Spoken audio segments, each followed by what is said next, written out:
Hi, this is Josh Barra, and this is my Module 16 for EDL 854, missing booster club funds or missing gate money funds, whatever you want to call it. So as far as a summary, we're dealing with the middle school, Washington Middle School. Numbers have gone down the last 10 years, and it's at 450 students now. It was higher, but a lot of the families that have moved away or are moving away, younger families that have children are moving to the suburbs instead. You have a higher number of low SES and more at-risk students now, but your community is still very good, and you have a lot of parents who volunteer and are very active at the school. The school has one administrator, and that's Mr. Stevens. He has no other administration to help him. Relies on Booster Club as well as PTA and other organizations as far as money is concerned. The situation we're going to be talking about is there's kind of two situations. One, a parent is asking for money for a trip for their daughter and wants money from the PTA account. And the other one is dealing with that same mother and missing money from a basketball game. And that's where you have, it says it has two adults working the concession stand, two adults at the gate. I'm assuming that the two adults at the concession stand, are working together. The two adults at the gate, I'm not sure. I can't remember if it talked about having two gates and one adult at each gate, or if it's one gate with two adults working that gate. So, Mrs. Bowman is one of the parents. She's had two kids go through the school already that are in high school now, and then one that is in 7th grade, her daughter, who is a very, very good cheerleader. Mrs. Bowman is a very good volunteer. Her daughter, like I said, is a very good cheerleader, makes an all-state team type thing, which provides an opportunity for her to go to New York and be in a parade. She wants the PTA to pay for the trip. She comes up with the number of $798, but Mr. Stevens denies that request, says the PTA money is for the majority of the kids and not just one kid. Mr. Dumas, okay, so then later on at the ball game, she's volunteering, working the gate. $50 comes up missing. Another member of the community had come in earlier and said that he had paid with a $50 bill, and that was still on Mr. Stevens' in the back of his mind. So when it's $50 short and there's no $50 bill in the bank bag, he knows, Mr. Stevens knows something's up. Mrs. Bowman's money bag was the one that was $50 short. So here we go. So problems. I feel like there are at least two problems here. One, Mr. Stevens is shorthanded. He's the only administrator, and being in a school of 450 students, that is an issue. I teach at a school right now that has junior and high school mixed. We have one principal, but we also have two athletic directors that act as assistant principals when needed. And our school only has about, between the junior high and high schools, so 7 through 12, around 200 kids, if even that many. So not even near as many kids as what he's dealing with. So they need more administration. Mrs. Bowman, always willing to lend a hand, very good volunteer, but she's not happy when Mr. Stevens denies her request for the $798. And honestly, I think he is just a go-between. I think the PTA would have denied it anyway, but she comes to him. He says they won't, they can't do that. That money is for the majority of the students, not just one. She asks him to reconsider, and he says, sorry, that's just not how this is going to work. He's very professional about it, and I think that she should have probably just kind of left it be at that point.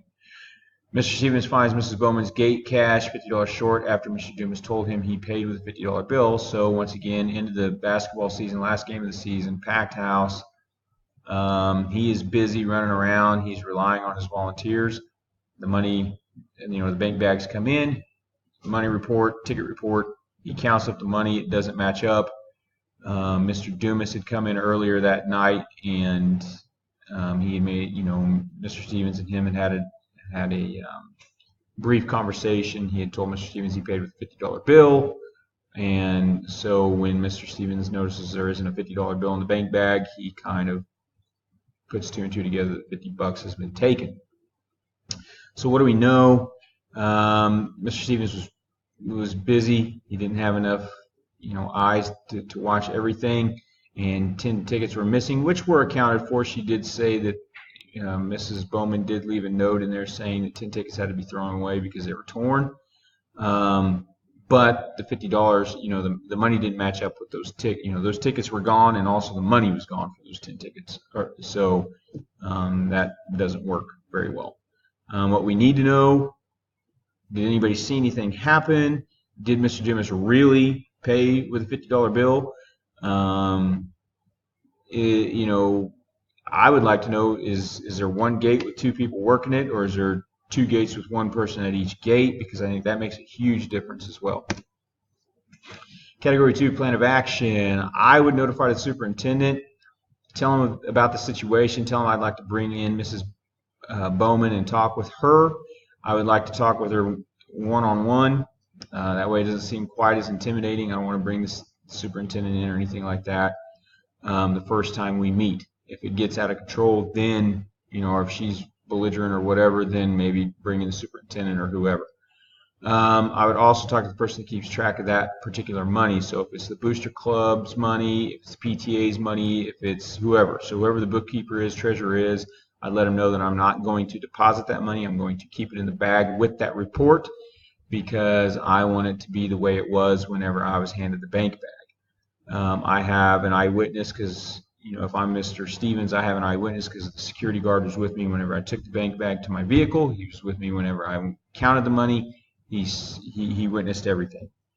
Then I would request a meeting with Mrs. Bowman. I would let her know what this is about, and then I would have her explain the missing tickets in more detail. I would also ask her if she remembers getting a $50 bill from Mr. Dumas, maybe.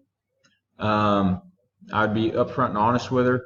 I would not make any secrets about it. I would keep this as in-house as possible. So like I said, I talked to the superintendent, talked to the bookkeeper. I wouldn't tell the bookkeeper why. I would just say, hey, I'm keeping this money.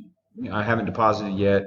I wouldn't want too many people knowing, because that's when things get spread around. I wouldn't expect to get the $50 back because I really have no proof that she took it. I mean, unless there's camera footage or somebody witnessed it firsthand, I can't really pin that on her.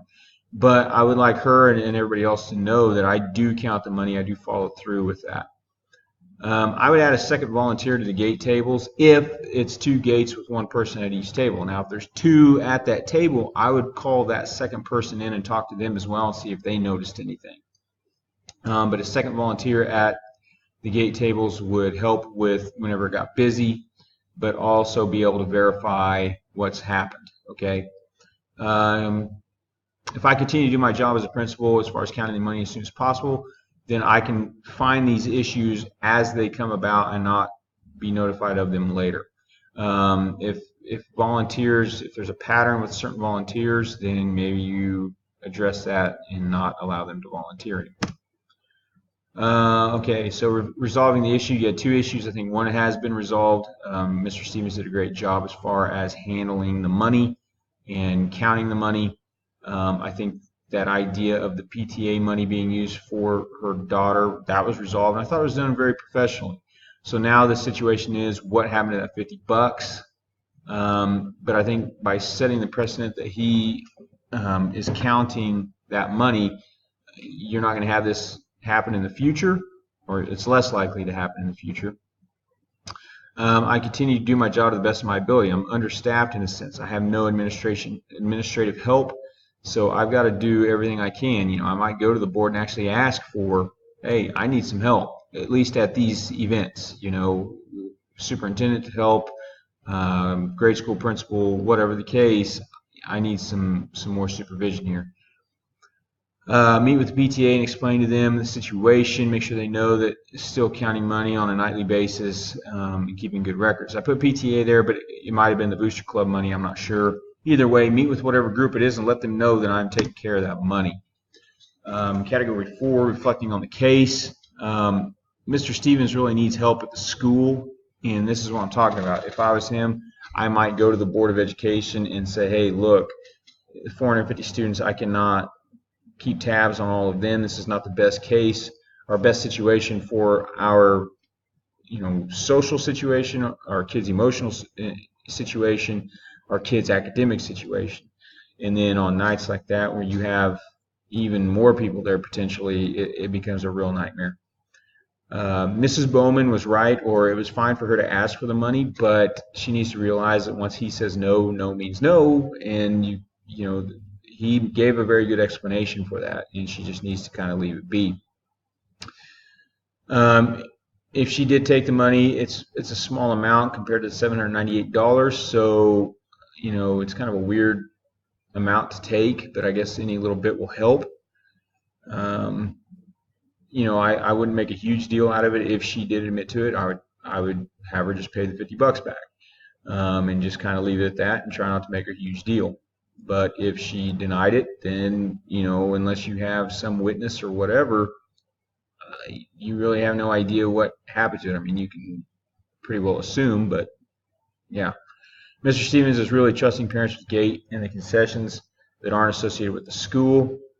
So he might look into hiring school personnel and paying them some kind of hourly rates. Teachers are always looking for money to help, just to help. So if that's something that the board would agree to, even if you only hire one and then have a volunteer helping as well. Like I said, just having somebody there that to kind of keep eyes on each other in a sense, and then also somebody that maybe you work with that you might have a little bit better trust in. Category 5, academic success and student well-being. Mr. Jimmy is a great principal. He knows the community. He works well with the community. He seems to I mean, like I said, he knew Mr. Dumas when he came in. He kind of gave him a bit of a hard time about his money and this and that, and everybody seems to like him. It seems like he's got a good rapport in the school. It seems like he knows what he's doing and keeping tabs on the money and everything else.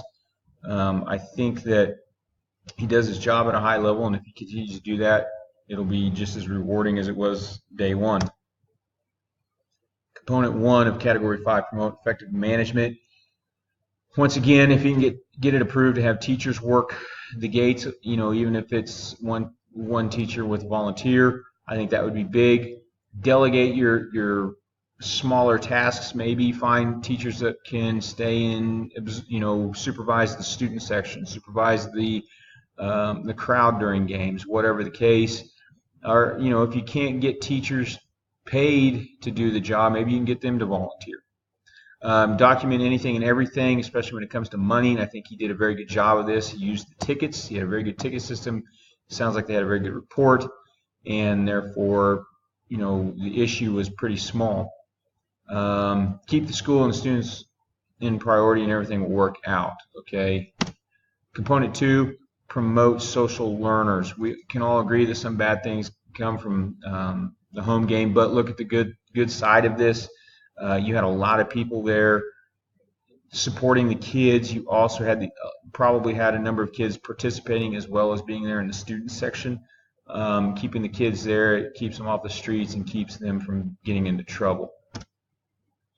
And then component 2, promote academic learning.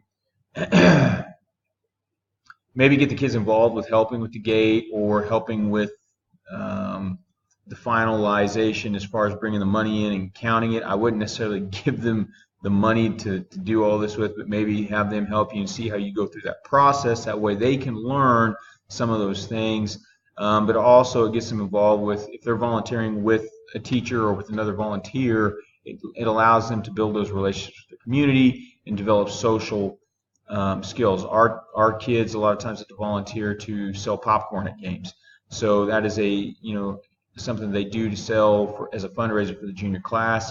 But anyway, I'm sorry I flew through that. It seems like I do that every time, but time runs very quickly on this screencast-o-matic. So anyway, that is my module 16. Thank you.